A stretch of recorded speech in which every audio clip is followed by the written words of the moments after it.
Hi, it's Brian Baumgartner. I just talked to Kara. I feel a little dirty.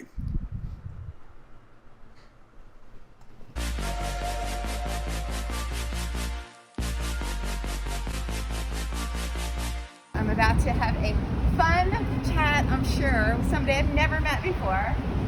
It's Brian Baumgartner, who plays Kevin on The Office. Hello.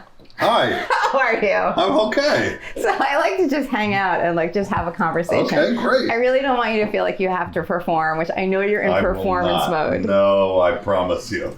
No, I'm way better not having to perform. Oh, really? Okay, good. So we're going to chat and just hang out. Okay. So I like it very no stress and not an interview formally. Right.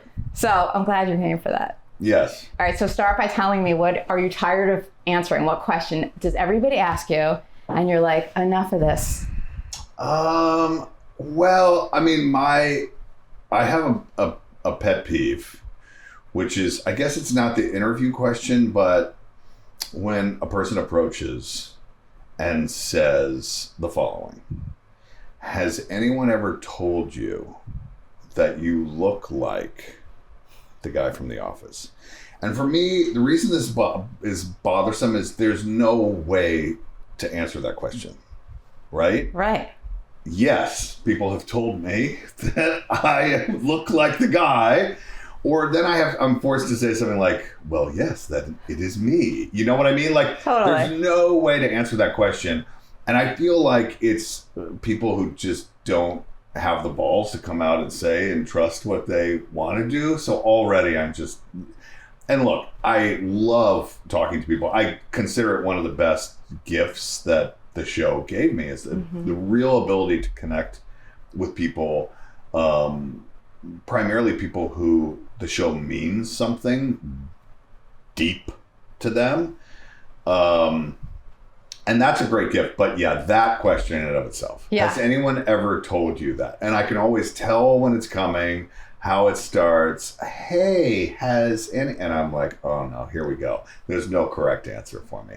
So that would be the question that is the most difficult for me. I get it. And that, I feel like a lot of times people who are celebrities, right, they're famous and they're recognizable, but a lot of people, they get the question of how do I know you? Oh, right. But I guess you totally look like that guy, that's right. What they choose to ask, which is interesting. Yeah, I don't know. I definitely I'll get that as well, which is the just, did we go to high school together? Did we, are we in the same book group or whatever? That one that makes sense. I mean, I remember the first time I visited Los Angeles, I was doing theater at the time and I visited Los Angeles and kept thinking to myself, it was me doing exactly the same thing. And I think very quickly, being in Los Angeles, you just go to assume that if somebody looks familiar, it's because you've seen them on television or in some movie and maybe you don't know their name, or maybe it's Tom Cruise and you just don't know. I remember sitting at this great breakfast place and there was a big wall of glass between indoor outdoor, and there was someone sitting essentially right next to me, but there, and I turned and I looked and I was like, oh yeah, there's Gabriel Byrne, who I love and admire so much. And it was just like, okay, cool, we're sitting next to each other, can't hear me, I can't hear him. There's a wall of glass. But I think if you live in Los Angeles and New York too, I think you can assume that. Yes. It's fine. I love celebrity sightings. I love to know what everybody's celeb sightings are because they're so random. Right. I saw Kate Winslet in a restaurant in LA before Titanic came out. Okay. So I didn't know that was her. I was with friends. We were having lunch or dinner or something. And one of my friends is like, that's Kate Winslet. And I was like, this is embarrassing. Who's Kate Winslet? Right. I didn't know who she was back then. I don't remember her career. What had she done before Titanic? There was something. There was I think it was a Jane Eyre type thing or something like that. Was it was that it? Sense and Sensibility? That's Is that what it's called? That's it. Okay. That's it. Yeah, But that was cool because then Titanic came out and I was like, I saw her at the cafe, whatever, Luna, or whatever it was in like West Hollywood or something like that. Right. And John Larroquette, I saw walking outside of the plaza here in New York. Okay. Bill Murray, I worked out with him once at a gym in New York, also in the suburbs. Shaquille O'Neal at a gas station, pumping gas, filling up his car in Florida. Yeah, celebrities are people too. They all have to do this. Yeah. Right. Any others for you besides Gabriel Byrne? I don't know. I have a weird conversation about or disagreement, I guess, with people about New York, because I think there are friends of mine, friends on the office, who believe that New York people are chill, that it's very chill in New York, and people will leave you alone and expect it. I find the opposite the case. And my theory is that if New York is really expensive, and if you have come to New York and you're staying in a nice hotel and you're exploring the streets and seeing the sights, some people consider that a part of the price of admission. And so if they see someone on the street, and it's very crowded I mean, you can't avoid, people are everywhere here in New York. I find I get approached maybe more in New York than anywhere else. You do? Yeah. See, I wonder why that is. Maybe it's specific to you because maybe people have an affinity to you. Like, you're very likable, I feel like. You know what I mean? Thank you. Well, you're welcome. That's very nice. Thank you. I feel that from you. So, like, maybe that's why. Because New Yorkers are so friendly. Well, you're saying they're vacationers, right? I know. So they're not New Yorkers. Okay, but I do. Okay. But I will defend New Yorkers, even though I actually have my eye on moving to Los Angeles at this moment in time. Okay. But I will defend New Yorkers because I do think they are deeply there for people. I agree with you. So maybe on the surface they may be rushing around and like not have time for that or whatever. But I do think there's a goodness down there and it's deep. I agree with that too. There's the surface in New York is way faster, which I appreciate. Like, come on, we're all just, if you're trying to buy a cup of coffee, let's just buy a cup of coffee and move on with it. Like, I respect that.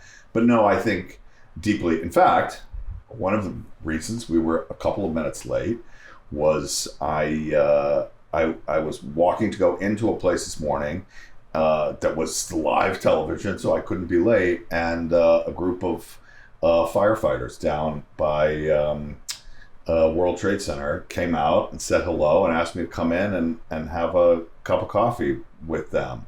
And I said, I cannot right now, like the cameras upstairs are about to roll. But I said afterward, I'll just come by. And I came by, and so sweet and genuine. And I knew I was coming to see you. We stayed just a couple of minutes, but wanted to say hi. And to me, that is an embodiment of what you said. Like the goodness, the care, in that case, risking their lives for people, not just when it's reported because there's a major event, but every single day. Yeah, totally. And the fact that you decided to do that too, like you're going to make their day, week, year, like they're going to have that story also. They're going to share it with everybody as well because I'm sure they're deeply appreciative. Well, I hope so. But for me, it was fun for me. Yeah. It was really fun for me. Yeah. So you're a nice guy too.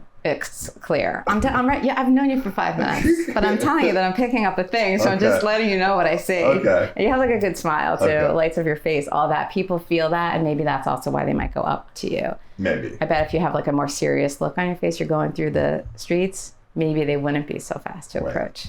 Maybe. I don't know. But whatever. But you were studying theater initially. Yes. Right? Yes. So did you dream of like Broadway for yourself? Did I dream of Broadway? No, not really. I mean, I think that for me, all I wanted was to be an actor. That was all I wanted to do. And I was smart enough to know that, know for myself that the sleeping on someone's sofa or on the floor of a studio apartment in New York City, that was not for me. Like I knew very early, like out of college, and a lot of people would come to New York and, try to do the thing. Yeah. And for me, that was not it. So I went to a real actor training school. That was what I wanted to do. And there were SMU in Dallas that had a conservatory training program. And so there were some people from there that had graduated a few years before me, in consecutive years, had moved to Minneapolis. And at the time, I don't know if it's still true now, but at the time, Minneapolis was second per capita for theater to New York, which I had no idea. Yeah, I would not think that. Yeah, well, it has the largest regional theater in terms of budget endowment, the Guthrie Theater there in Minneapolis, and they have a lot of funding support, grants to support the arts. And so I moved there really because I felt like, at the time, it was just a more livable situation, and there was really a way, in New York you spend a lot of time doing shows and you don't get paid anything, and there you would always get paid for the work that you did. There was always something that was coming back, and so you could cobble together a living. And so I moved there, and then eventually, while I was still based there, started doing that regional theater circuit, doing the tour to New York and other places, and so traveling around doing that. And I really thought that was my life. So, your question was Broadway my dream? I performed in New York. I never was on Broadway. But my dream was to just be an actor and do whatever I could and take roles that were interesting, that would pay me to survive and live. I think I probably thought eventually I would move to New York. I think I thought that I would establish a career and be working in these regional theaters, and eventually there would be a show that would come up that would bring me to New York, and I would move to New York. And then I visited Los Angeles just as a person, like not for work, just visited Los Angeles. I had been with my dad. I had actually gone to look at USC for theater as well when I was in high school, but I hadn't been back. And then I went, and I was like, there was something about the time of year I was there, the experience I was there, the people I was with. I was in Westwood Village, right there by UCLA.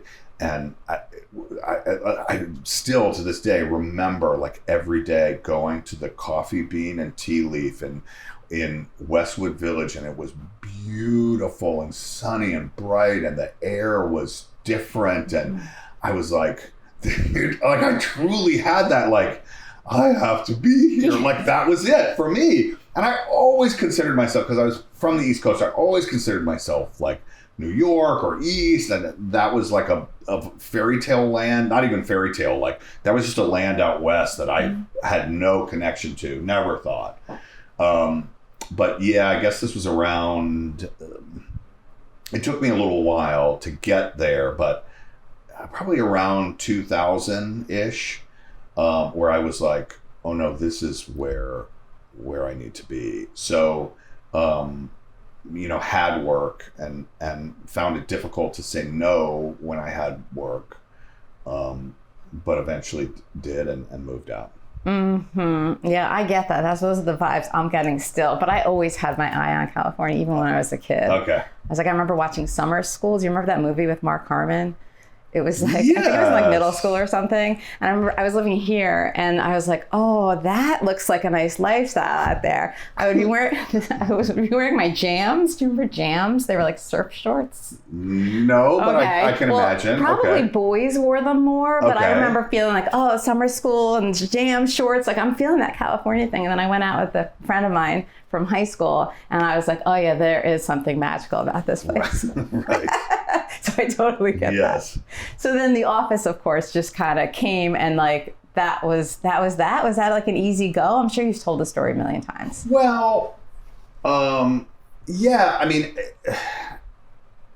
I worked for a considerable amount of time in the theater, and I started out doing very small shows, and progressively some bigger ones, and was traveling around and doing that. But there was struggle, and I always say that because the next thing I'm going to say, people kind of go crazy about. But when I moved to Los Angeles, the transition was quick. It was a couple of months later, I met the folks on The Office, and started shooting within the first 4 or 5 months that I was in town. So once I moved to Los Angeles, things went quicker. And so, I get that, like, oh my God, you're so lucky you came and this happened. But, I prefer to think of it as though, I didn't move to LA and do that, like we were talking about before, sleeping on sofas and doing that in LA. But yeah, I put in my time. Yeah. Yeah. And I'm sure there were the struggles too that aren't so obvious on the surface. Like, I think people do tend to think that it just happens like that or whatever, but they don't see behind the scenes the days that you were probably like, this isn't working. Right. I'm never going to make it. And whatever. Maybe you had fewer days than somebody else might have had. And then you took The Office. It wasn't like it was a lead role, so you weren't like, I'm gonna make it or whatever. Right. I'm sure you had no idea that you would become such an iconic character. Yeah. Well, certainly I did not know that the show or the character would be what it ended up being.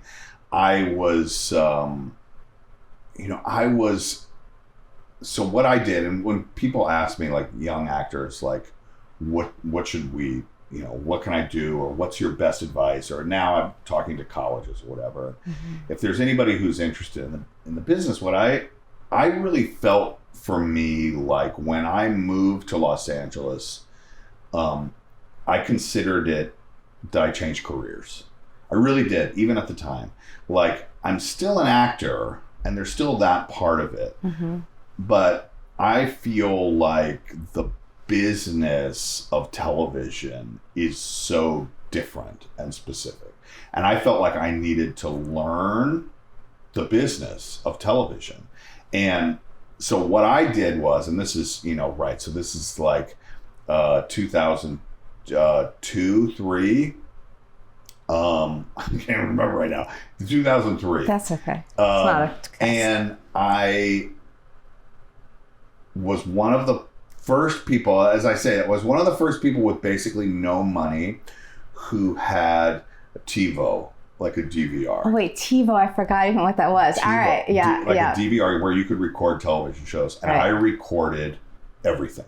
I felt like that was my job. And again, that was part of the business of television. And for me, I was like, if you're auditioning for a theater role, right? It's either a new play, so you're inventing it, and you're stepping into a world that the director has created, or it's an old play that maybe you're familiar with, and the roles or whatever are iconic, and you sort of understand if you're talking about Shakespeare or Ibsen or Chekhov or Arthur Miller or something like that.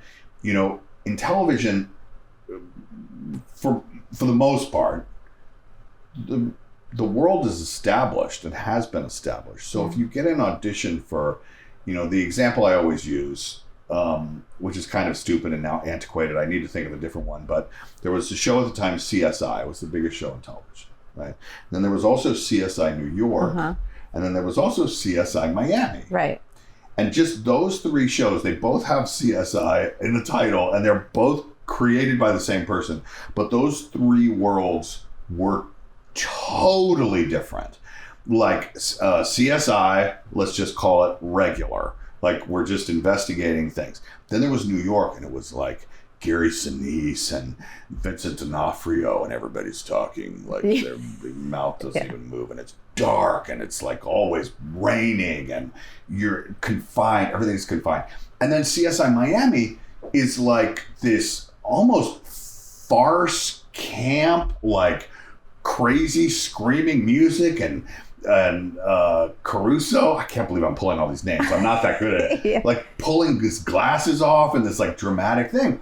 I'm like, as an actor, if you have an audition for either one of those shows, they're different. Right. They're both dramas on television, but the style is totally different. The sensibility is totally different. So for me, it was like, I need to know what's out there. What are people watching? What is the sensibility, the type of these shows? So that leads me to, there was a show, a British show called The Office that I got introduced to, and I saw it because I was watching it and I was taping everything. And I identified that as the show that I needed to be on. You did? I did. Because of the sensibility, there was something about it that I just got. Now, let's be clear. There were a lot of people at the time who thought that's the show for me. Because it had started to become popular and kind of cool. Sort of like today being like, White Lotus is the show I need to be on a little bit. Like the new White Lotus. Mike White's new show. That's for me. So it's a little bit naive in that way. But there was something about it that I got it. And there was something about the fact that they were looking for unknown people. They weren't, that was another sort of like, at least not advantage for me, but not a detriment that I wasn't known. Because they were looking for relatively unknown people. And so, so I targeted that show and targeted my very recently signed representation and said to them, this is the show that I need to be on. And looking back now, it's crazy. It's crazy that it ended up happening because I know enough now. And maybe that was part of it too. I was too dumb and naive to not be, beaten down or realize the chances are so infinitesimal. But that's what happened. Yeah, it's a good thing, I think, that you didn't know. Yeah. But like how you were bright-eyed and bushy-tailed or whatever, and you're like, yeah, this is the thing for me. This is the thing but for also me. Your representation took you to that, which they wouldn't necessarily do now or for anybody anyway. So that was fortunate, I guess. Well, and I will tell you this. I have Ted Gekas is my manager now. He's now been my manager for 20 years. He was my manager at the time. The agent I had at the time, who I won't name, when I told her this, she said to me, and I said, they're looking for unknown people. And she said to me, they're looking for unknown people, but not you unknown, not totally unknown. And now, again, at the time, I was like, what do you mean? Now, I kind of get it. What she was saying was, they're looking for unknown people, but they're going to be looking at the guys like, someone else who was considered for the role, like Eric Stonestreet, who did great for himself, and we followed the right paths for each of us. But he was someone who had been in Los Angeles and had been auditioning for these casting directors and new producers and just kind of hadn't found the right thing. Mm-hmm. I think that's what she was trying to say. Like, they're not going to trust you with this. They're going to, they want to know someone who's done a bunch of guest star parts, who's been on, whatever comedies at the time, Arrested Development or, these other shows that they can trust. That's what she meant. But my manager, and in large part why he's still my manager, he called Allison Jones and called Allison Jones and called Allison Jones and said, you have to just see this guy. You have to see this guy. He's the theater guy. He he gets it. He blah, blah, blah. And, it at least worked out. That's what I'm talking about. I don't, it's a pet peeve of mine. Speaking of pet peeves, you shared yours at the beginning. Yeah. I can't stand people who just say, no, like they don't even consider it. How do you know? You don't know. Try, Go for it, do it, see. I can't stand being around that kind of energy. Yeah. And I understand she was probably jaded and like, I'm gonna just streamline things for myself. But when I see a person who's the opposite, like you're saying your manager is, I really appreciate that. Yeah. With respect to in the business and out of the business, I just like people who are like, you know what? Why not? Let's go for it. Yeah. Well, it's really easy. He actually says this, and I don't know if this totally relates, but for some reason it's popped into my head. But talking about, if I'm being considered for a role, or and this is now, if there's a conversation happening, there's there's a thing he says, which is always a no comes quick. Yes takes a little bit longer. Okay. I don't know if that fully, but no's are very easy. It's just like, no. It's very easy. Or, if he calls somebody and they just say, no, that happens fast.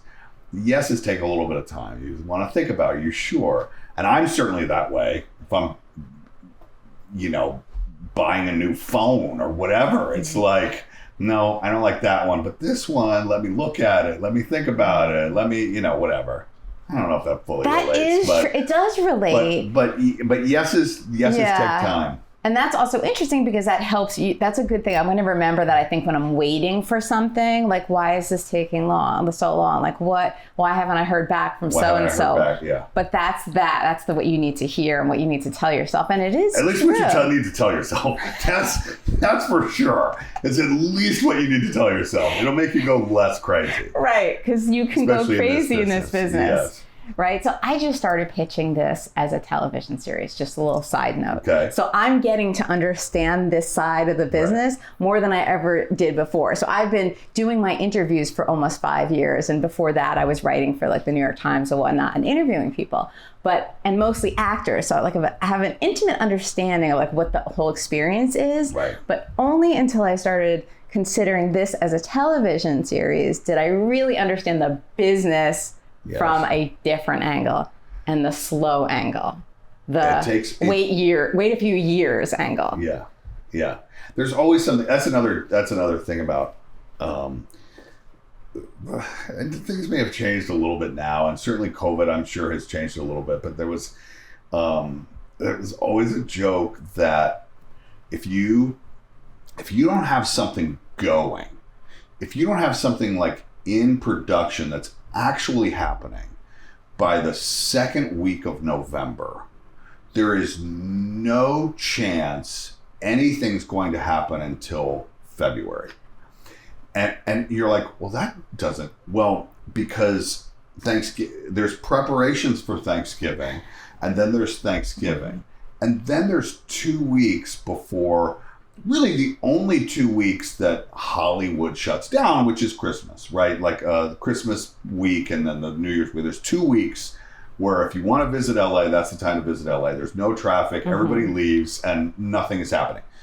So you've got that. You've got the 2 weeks where people are just preparing for their 2 weeks that are going to be off. They're going to do work, but nothing new. Right. Because there's no time to kind of keep it going. And then you come back, and then there's Sundance happen. So unless you're doing something at Sundance or someone is either distracted by that or anything else, and now you're into February. So yeah, it's funny how it works in terms of the time. Right. And then Summer. Someone will tell you and then someone will tell you yes, and you'll be shooting like 7 days later, and you're like, how did that happen so fast once it happened? But yeah, you really have to learn how to ride those waves because you're like being tossed around. Sometimes you're just sitting flat, I guess. This surfing metaphor is coming up. I don't surf. Maybe it was the Jams reference. I don't know. But like lots of times you're going to be sitting on the surfboard with nothing going on, and then suddenly the big wave is going to come and you're in it and you have to be ready to roll. That's right. So it takes like a little flexibility, mental flexibility. Oh, I think so. Yeah. I mean, and I think, there's another... I don't know if anyone's ever told you this. There's, if you're an actor and you've established and you're working, and then you hit a little dry spell, right? And you're not getting any auditions, or you're not booking anything, and nothing's happening. The best thing to do is to book a vacation. Because I don't know if anyone's ever told you this. It makes no sense. Yeah. Book a non-refundable cruise or like a trip to the Bahamas, because you'll be 24 hours before getting on a plane and someone will call. Yeah. Saying you're working next week on Did that happen to White you? Lotus. Oh, yeah. It's happened a lot. Yeah. It happens a lot. And most of the time stuff can be worked out. I'm thinking right now. I had there was a movie that I was doing. They wanted me, and I was busy, but it ended up being my craziest travel to go and work on a movie, like to be on set the next day. I was in Nevada, flew to San Diego, got into a car in San Diego and was driven to Tijuana to then fly from Tijuana to Mexico City overnight to start shooting a movie the next day. That was the way to make it work. You have to embrace it, I guess. Like, right? That's all good stuff. That's all good, right? You reminded me, I think I heard Henry Winkler talking to Rob Lowe about that exact thing, about booking a vacation. That's when you're going to get a gig. I think it was Rob Lowe's podcast, probably, and Henry Winkler was a guest. Right. So I remember that specifically. They were both like, yes, that's exactly right. Totally. Go ahead. No, it's true. And that, I mean, I would say, not that anyone should cry for anyone, but I would say that right there, and because it does happen, I don't know if it's just the world talking, difficult to plan life. It is difficult to plan personal life because it's not brain surgery what we're doing. It's not, but the amount of people and money and schedule that goes into it. It's also one of the weird, again, COVID may have changed this a little bit, but you were not allowed to be sick. Being sick is not an option. And going to your sister's wedding also may not be an option. You know, maybe your sister, that becomes like, I'm carving this out, like I'm not missing this, but a good friend, somebody important to you, it becomes really difficult to plan those things. Yeah. And it becomes frustrating, I think, for family and close friends that are in your life that try to plan life. Like, I have a sister and my parents, and it's like, hey, we're gonna do this. Can we do this for mom and dad's reunion? Probably, maybe. Yes. Yeah. I mean, I'm going to say 100% probably. Because, it's just how it works. Yeah, it is hard. And I guess it's a little easier, like when you had something like The Office, because you knew it was like, these are the weeks, these are the days, the hours, or whatever. Right? Yeah, yes. But that's the other thing that people don't understand. Like you don't know your schedule yet? That's true. Right. No, I don't. And by the way, even if I did, it might rain and that might change it. Right.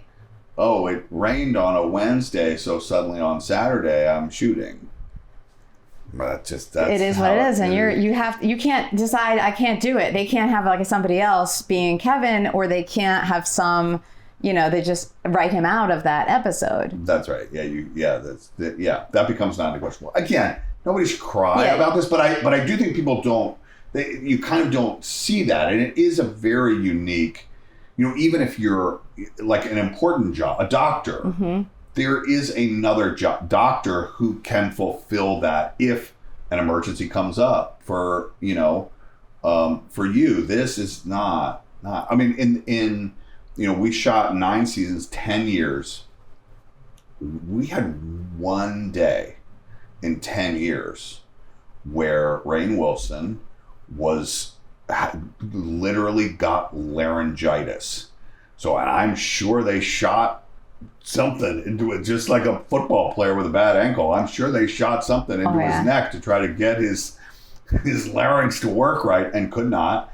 And so one day in 10 years. That's pretty. It's crazy. Yeah. Yeah. I mean, you have substitute teachers in school, and you have emergency room doctors who get sick and stay home. Now, again, it's funny. I think now with COVID, that's all sort of changed. I think it gets wrapped, that gets wrapped into the equation.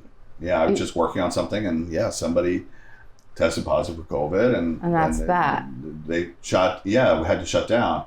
But so that maybe changed a little bit, but you're not going to be allowed to go to, some family reunion maybe. That if you've taken a job for 6 months, you've taken a job for 6 months. That is hard. That's crazy. So it's so funny that, not funny, but you never expected you would be talking about The Office and this guy Kevin. Right. For like your entire life. Right. So you are basically now, even the chili, we'll talk about the chili too.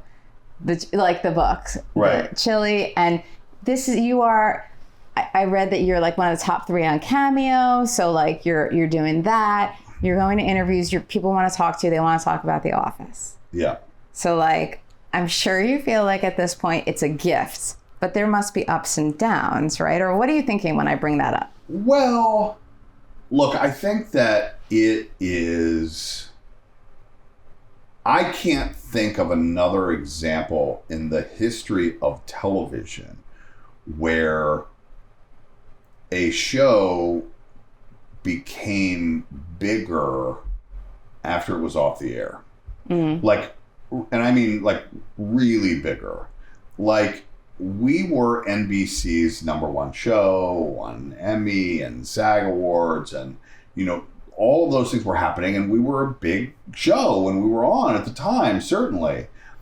But something happened 4 or 5 years after we filmed the last scene that the show just erupted. And whether it was the culture, what was going on, new people discovering it, certainly the rise of streaming.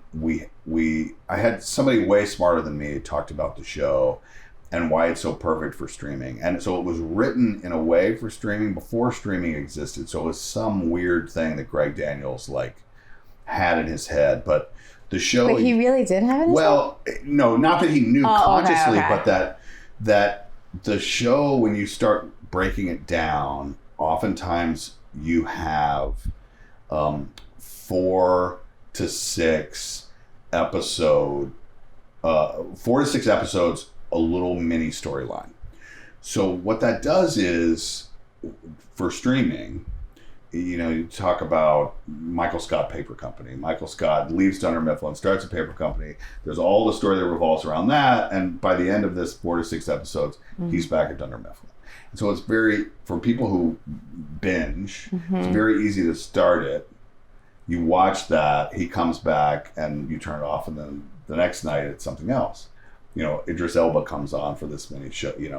Here's Spader. Here's these little chunks of time that becomes sort of easily bingeable. This relationship is happening with these two people for this little amount of time, and it makes it easily digestible things. I don't know if that's true or not, but that's what people have talked about. It makes sense. Also, that you can watch it, that there is an overarching story, which was very important to Greg Daniels. Like, there is a season journey. There is a journey from the first episode to the last episode. But also, most episodes are, in a way, self-contained. So you can watch that story in and of itself and not necessarily be tied to the episode before or the episode after. Okay, I have to jump in for a second. That's all fine and good, but there's something that hits home about the characters and the dialogue, or the plot individually. Because I'm telling you, I have kids who, all 3 of my kids love The Office, especially my older 2 kids. They've never worked in an office. Right. They do not know, it doesn't matter. There is something, and I don't know if you can put your finger on that, but there is something that hits. You have this big book here. I worked a long time to try to figure it out. I think there are 2 things. One is that about your kids. I always thought that the show appealed to young people because it is subversive, which is attractive to younger people. I now think that's also true, but I think that the biggest thing was we were very specifically not making a show for young people. Consciously, there were conversations when the show was struggling early on, which were, there's 200 million Americans work in offices. If 5% of those people can relate to this, then we'll stay on the air. I mean, it was really very much like an office, a workplace-based comedy. Mm-hmm. But the way the characters interact, the fact that The Office intentionally, creatively, there are no fake walls. The camera is moving around. You can see there are no fake walls, and we are all stuck in a room. Who else is stuck in a room together? People in classrooms. And they're stuck there usually, or they think, with an unreasonable teacher who is making them do unreasonable things that they don't want to do day to day, but they can't talk back because that's the teacher. And that's where I think the show, that's the secret sauce, is that he behaves unreasonably, but because he is an authority figure, everybody has to more or less take it. And it's instantly relatable then to anyone who's in school or has been to school. Right, which is everybody. Yeah, it's great. I mean, even when you're talking about it, I'm like laughing and smiling to myself thinking about it. It just gives you that feeling. And I was watching it when it was first on, and then watching my kids watch it. They know better than I do because, anytime it's on and they're playing it, I'm watching it. Right. I'll see a little bit or whatever, but I was in that first batch as well. And but it brings you joy. Yeah. In fact, let me ask you some Kevin questions if you don't mind. I'm going to try not to ask the same exact ones, but some may be repeats because you have talked a lot about it. You had your own podcast and all that. Yeah. Side note before I ask you those, how do you like having a podcast and talking with people? I loved it. That's why I'm still doing it. I loved it. I mean, when we had the idea to do this, it there was sort of a general, let's do a podcast about The Office. And I sort of didn't, I didn't understand podcasts. I was like, what is my in? Why am I doing this? And it was really about that question that was interesting to me, which was why what I was talking about before is true. Why are more people watching the show now than they were before? Why am I getting stopped in airports now more than I was before, or on the streets of New York, or in airports, or whatever? Like, what has happened? Why are people like, and so trying to go back and uncover what happened in the creation of the characters, in the creation of the show, the story, the central message that has made it explode.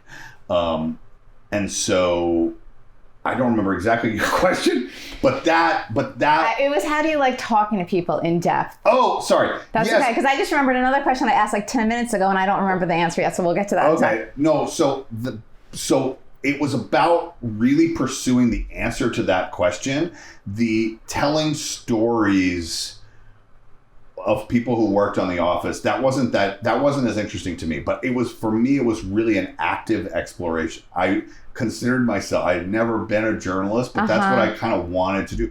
I wanted to like try to figure out the answer to that question, and talking to everybody. So talking not just to the actors, but to the writers and producers and makeup artists and hairstylists and network executives and Ricky Gervais and Stephen Merchant from the UK, and trying to talk to everybody and then put that together. And that was it. That was all I was doing. And then we got over 100 hours of these interviews because I was enjoying it. The very first one I did was Rainn Wilson. Because it was, at the time, it was like, what are you doing? And he was like, well, yeah, we were friends. He's like, I'm about to start a movie. So if you want to do it, we should do it like next week. And we sat down for 2.5 hours and talking. And I was like, oh, okay. And then I remember my producer, who I'm still working with, said at the time, like, oh, we have something here. Like, how did that just went like that? Steve Carell was the same amount of time. Greg Daniels was 5 hours or something. So we had those conversations, and then I just loved doing it. And in terms of moving now into not talking to my office friends, although they show up occasionally, but Off the Beat, the podcast now, for me it was, and I told her this, and she didn't believe me at the time, but for me it was Wendy Malick, who was essentially on 3 shows that in some way changed television. She did Dream On, and then she did Just Shoot Me. All like ran 6 or 7 years. I'm not looking at my briefs right now, but and then Hot in Cleveland. Yeah. All 3 changed, so like Dream On, like the first comedy on HBO. And then she did Just Shoot Me, that in terms of their workplace comedy changed something, wins Emmys for that. And then bringing back a multi-camera show with, retired aged women, a multi-camera laugh track show when everything had of course, everything had followed The Office and become single camera. Like to do that on cable was new. So it was like, I worked with her a couple of times. I thought she was just so awesome and delightful. And I was like, I would really love to talk to her. And that's really for her. And I was like, and then people like her. And so the conversations that I've continued to have on Off the Beat, I've loved. I'm doing it because I love doing it. I get it. Yeah. It's my favorite. Yeah. It's such a privilege to be able to do this if you're into that kind of thing. That's right. But you're an interested person, you're a curious person, you like to talk, you like to think about things. So it's perfect for us. Yes. People like us. Yes. So I totally hear that. I feel that. I'm glad you started the other one after you did the Office one. Yes. Interesting. Okay, so the question I remember that I'd asked before, which we kind of got sidetracked, was, so now you're Kevin, The Office right. forever. So how do you feel about the fact that... Well, so I started to answer, which is just that the show became bigger, like no other show before became bigger than it was when it was on. So I say that to answer your question because I think when the show ended, I tried to distance myself from him and said no to a lot of projects that were similar to him. And for me, it was really about like, no, I was a theater actor. I wasn't even a comedic actor when I was doing theater. I mean, I was doing as much drama and other, type work. And so it was like, I'm just going to say no to anything like this. And then what happened was eventually it was like, why is this so difficult? Why am I having such a hard time with this? And it was because the show was like still growing. So it's like, there was no escaping him. And I think in some ways the character of Kevin also kept growing. I mean, people's sort of feelings about him kept growing, and wanting me to be him kept growing. So this was my plan. I'm still a little bit in the middle of it, but I was like, well, I'm not him. I am an actor, but I can't ignore it. So let's see what happens if I do this podcast about The Office, that I fully embrace it and go back into it. And at the same time, I'm continuing to define myself as someone who is not him. That's true. That was a good plan, because people would see you as you then. Because I am me. Right. This is a genius. So but that was that your idea? Yeah. I mean, I think it sort of evolved. Okay. I mean, it sort of evolved, but yeah, because there was no ignoring it. There's no ignoring it. And I think it's just very precisely the show primarily, but also, I think also the character in the show. The character is so specific, and is in a lot of ways so different from me, that people expect that. So they expected for sure before that, expected me to sound like that, to act like that was somehow me. So you think they want that? They want you to be him? Oh, for sure. How do you know? You mean now? How do I, well, colleges, Oscar Nunez and I together, myself individually, will go and talk to colleges. And I know they're just waiting to hear the voice. It's in the air. Well, you just know. I just know. That's what they want. Which is not a bad thing. I make them wait a little bit, and then I give it to them. and then they go mad. They go crazy. Well, yeah, I mean, but that... Why? I mean, they go wild. I mean, when they hear you... Well, yeah, because that is what they want. Yeah. I mean, I think that, again, it is a little different now. And again, it's just about the character itself, the creation of the character in large part by the writers that people have that they fall in love with. And so they want to, and because it's so different from me, they don't need John Krasinski to say a line like Jim. That because he sounds the same, right? So it's not the same. But I think Rain, it's the same for Rain with Dwight. See, I'm the opposite. I am so into knowing who you are outside of that. Right. Like seeing the other side. Right. It's like behind the curtain is the reality. Yes. I get that too. I get that. I mean, there are that. But I think, I think there's also, when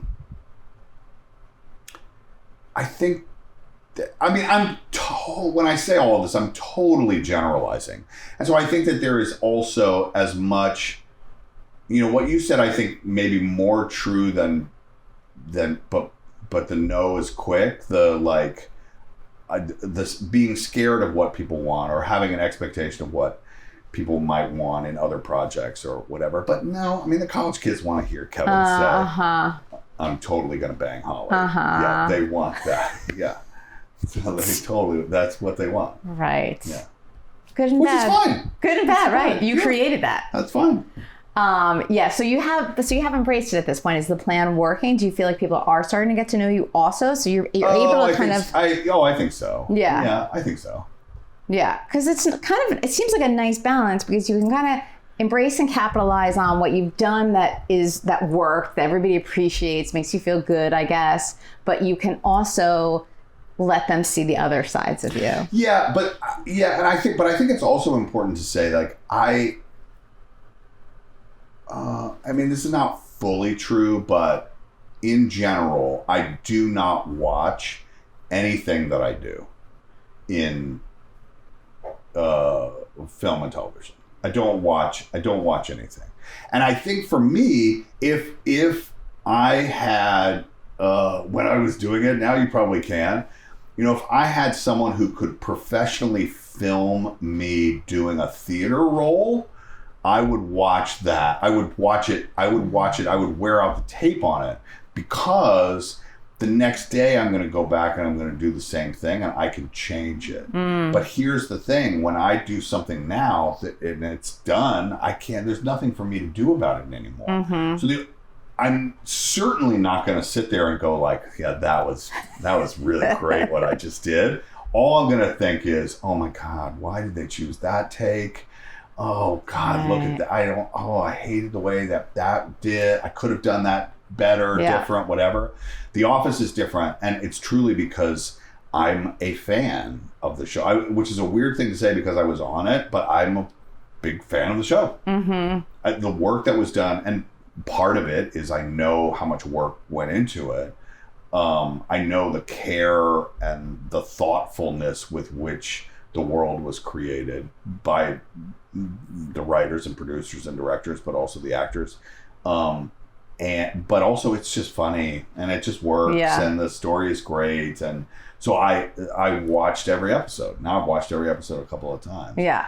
But most of the time I don't. So that makes it easier to embrace and talk about because I actually like it. Right. As opposed to something that might be really, really popular, but wasn't my sensibility. Yeah, like you're like, it just wasn't my thing. Like, I've talked to some people on my podcast too, where nobody says it, but they'll move on quickly from a seminal work, or at least in terms of being popular. They'll move on from the conversation very quickly, and I hopefully most of the time pick up the cue that they don't want to talk about that. Yes. They don't want to talk about that. You have to really, as a good interviewer, be able to sense when somebody feels a certain way about it. Right. And I can say this because I haven't talked to Jennifer Aniston, but I think if I was talking to Jennifer Aniston and she like blew off talking about Friends, I think I would be like shocked. Right. And it's things like that, like big popular shows that people sometimes they don't want to talk about. So sometimes I'm looking at a big brief that I have done, or at least in my head, and thought, well, we're gonna have to find something else to talk about here, because we're not going to talk about Ross and Rachel. That's right. I haven't talked about Jennifer Aniston. I haven't talked to Jennifer Aniston.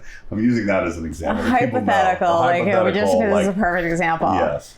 I remember asking Tony Goldwyn about a show that wasn't a big show. It wasn't this big thing in the zeitgeist or whatever. I think it was Without a Trace or something like that. I said something like, I'm going to name a show you were on, and they were all smaller roles. Just tell me quick thought about each one. Without a Trace. Oh, that one? And he did not want to talk about it, but he admitted, I'd rather let's not talk about that one. He was like, not my best work or something like that. That's different, but you do need to be able to sense that, oh yeah, they don't want to talk about this. They don't want to talk about that, yeah. So anyway, it's easy for me. Because I think it was good work, and it's a show that I'm a fan of. Yeah, that's nice, because it would be painful, I would imagine, if you had the opposite. If Jennifer Aniston didn't like doing Friends, or she was just so tired of talking about it. Okay, so those Kevin questions. So, number 1, will there be a reboot of The Office? I have no idea. I have no idea. I feel like I see some sort of a twinkle in your eye. No. I mean, I have an answer that I give, but it's truly just my opinion. A reboot for me makes no sense, and here's why. I don't even understand why. I understand the reason for your question, because I get asked it all the time. But what does a reboot mean? Because at the end of this Office, Michael Scott had moved to Colorado with Holly. Jim and Pam are in Austin, Texas. Stanley retired to Florida. Kevin was fired and is now working in a bar. So like what are we going back to? And maybe the answer is Phyllis and Dwight. I mean, I don't know, but it's certainly not like in that scenario, Kevin wouldn't be involved. So I kind of just don't see that for the show, because Greg had a beginning.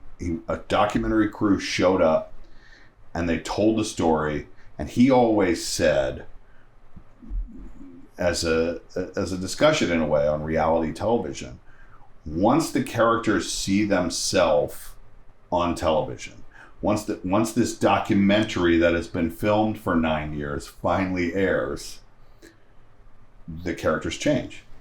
And that's what you see in reality television now. People are aware of themselves and how they would come off. And if you went back for a season 2 of whatever reality show you want to talk about, their behavior is different because they have seen themselves. So anyway, that's the story that he told. Now, do I think that this fictional documentary crew would get back together and film us doing something? Yeah, I think that's possible, if not likely, that we would get back together. And I don't know what that is, a special, a movie, something, another story to tell that we're all involved in. That makes sense to me. So a reunion, yeah. but as the characters, I think. Love it. That's just me. To me, better than a reboot. Okay. I don't need a reboot either. We have the original. It's beautiful. Okay. It all ended well, all that. But a reunion could be fun, but just a little taste, I think. Yeah. Okay, good. I like it. What's your favorite Kevin line? I don't know. There's so many. It's funny. I mean, I will say, because I've been talking about chili a lot, it's probably the thing I do best. I'll stick with that. What is your favorite? I hate to eat favorites, but let's say what's one of the best, or one of your favorite Kevin storylines? When Dwight convinces Holly that Kevin is slow. What don't people understand about Kevin? I think think now they get it pretty well. I think now all you need to do is go onto Reddit and you'll people have thought way more about him than even I must admit I ever did. The fan theories about, people have gone back and traced that he's actually a genius and the whole thing is manipulated because he's been embezzling money from Dunder. This is the story on Reddit. Because he's been embezzling money from Dunder Mifflin for all these years, and that's why he starts the bar. All of these stuff. Now, I don't think that's true, but yeah, people have done way deeper dives into Kevin than me. But I think he's a guy with a childlike sense of humor and sensibility that is very excited about small victories. And to me, that's what the show is. And that's why people are still watching it. That's the comfort thing that you were talking about before, that it's about ordinary people who have small successes and victories that are celebrated. And that's beautiful. And that makes people feel good because it should. It doesn't all have to be big things. It can be making a pot of chili. It can be winning a parking space. It can be this little romance with the receptionist.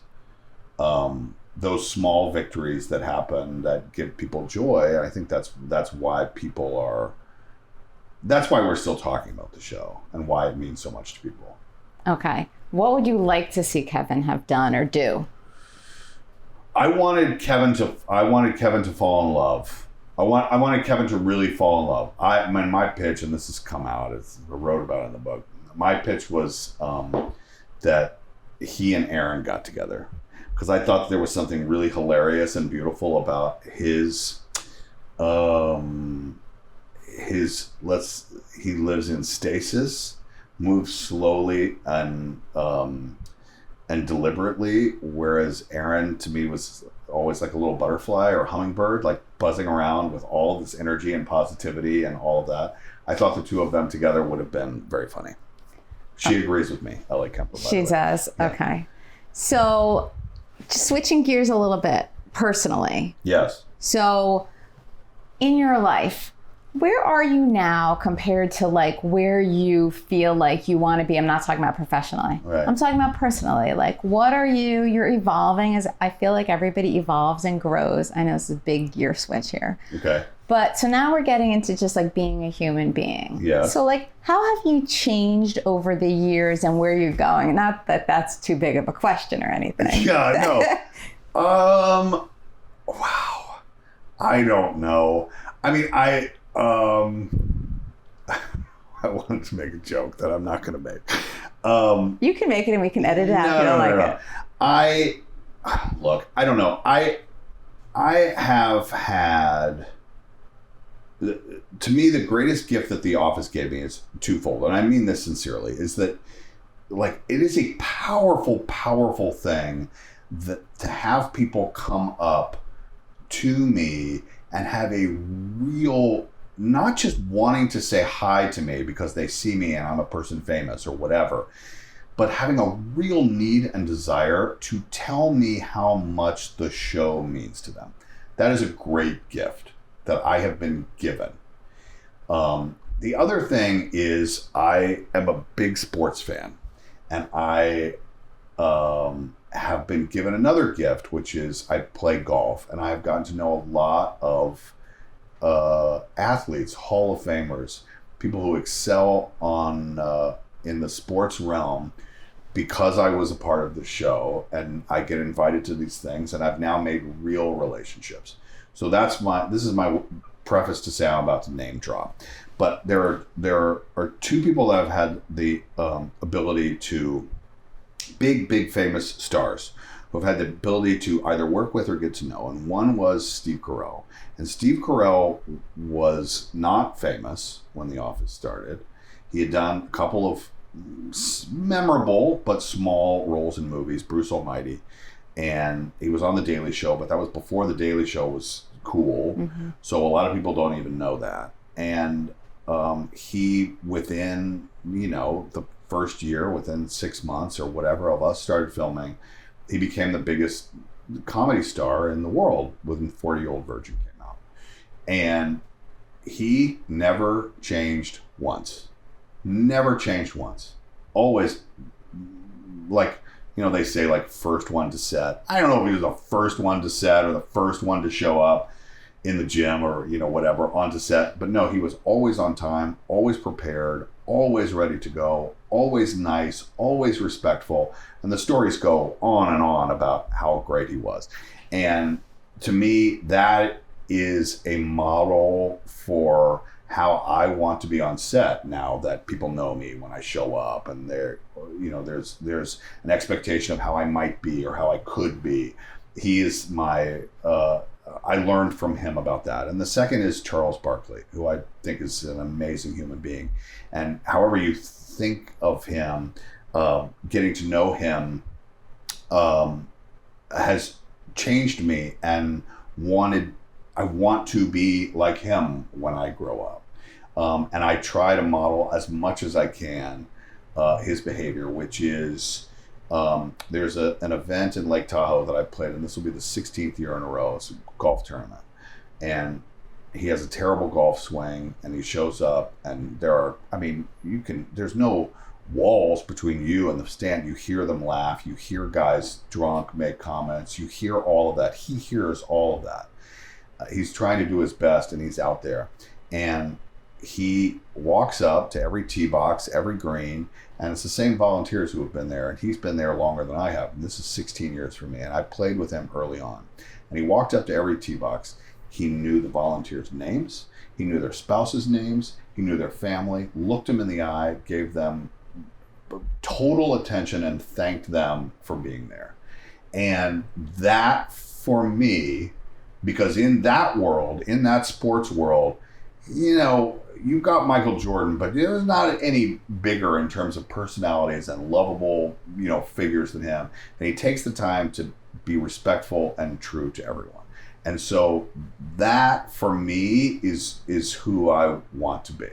That, for me, is where, you know, I try to emulate that. It gets tough at midnight, and I'm tired and just want to go to bed. But I try to be that way with everyone because, you know, because the show, not me, because the show means so much to people, that interaction might mean something for them. So there you go. Yeah, I'm sure that it will. And it's nice to have people like that, isn't it? Who inspire you, who you're like, yeah, more of that. Yes. And, you know, that sometimes you feel, it depends on where you are in your life, but like I notice that now there are people who I see and who I'm interacting with, and I'm like, this is a great example. And it's nice to be surrounded by people like that who inspire you to like step yourself up a little bit. Yeah. I think that's great, and everybody should have it. I mean, in a perfect world.